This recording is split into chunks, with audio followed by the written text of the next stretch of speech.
Bonjour à tous, aujourd'hui on se retrouve pour le 23e jour du mois consacré à Notre-Dame du Rosaire. La résurrection, deuxième partie, l'apparition de Jésus. Il apparut enfin aux 11 qui étaient à table, ce jour-là donc premier de la semaine, lorsque le soir fut venu et que les portes du lieu où les disciples se trouvaient assemblés étaient fermées de peur des Juifs. Jésus apparut et se tint au milieu d'eux, et leur dit: La paix soit avec vous. C'est moi, ne craignez pas. Mais eux, saisis de frayeur et d'épouvante, croyaient voir un esprit. Et il leur dit: Pourquoi êtes-vous troublés? Et pourquoi ces pensées montent-elles dans vos cœurs? Voyez mes mains et mes pieds, c'est moi-même. Touchez et voyez. Un esprit n'a ni chair ni os, comme vous voyez que j'ai.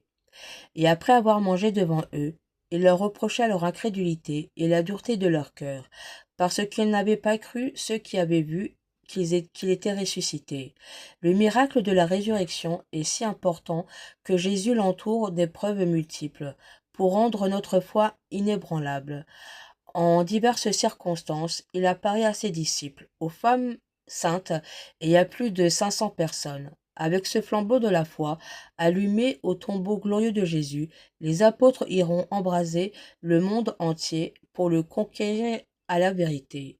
Unissons-nous à la joie du cœur de Marie lorsqu'elle contempla, dans les splendeurs de sa résurrection, son Fils bien-aimé, qu'une mort ignominieuse lui avait ravi, et prions pour la résurrection des âmes ensevelies dans le péché.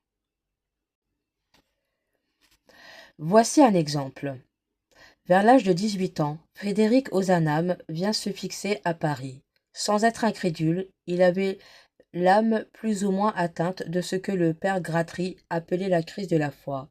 Un jour, le jeune homme entre dans une église de la capitale, et voilà qu'il aperçoit, agenouillé près du sanctuaire, un homme, un vieillard qui disait pieusement son chapelet. Il s'approche et reconnaît en père son idéal, la science et le génie vivant. Cette vision l'émeut jusqu'au fond de l'âme. Il s'agenouille doucement derrière lui, les prières et les larmes jaillissent de son cœur.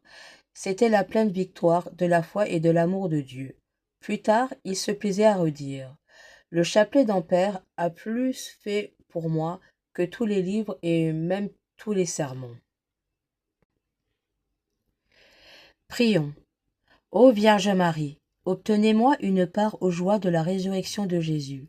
Faites que l'hostie sainte soit réellement pour moi le pain de l'éternelle vie.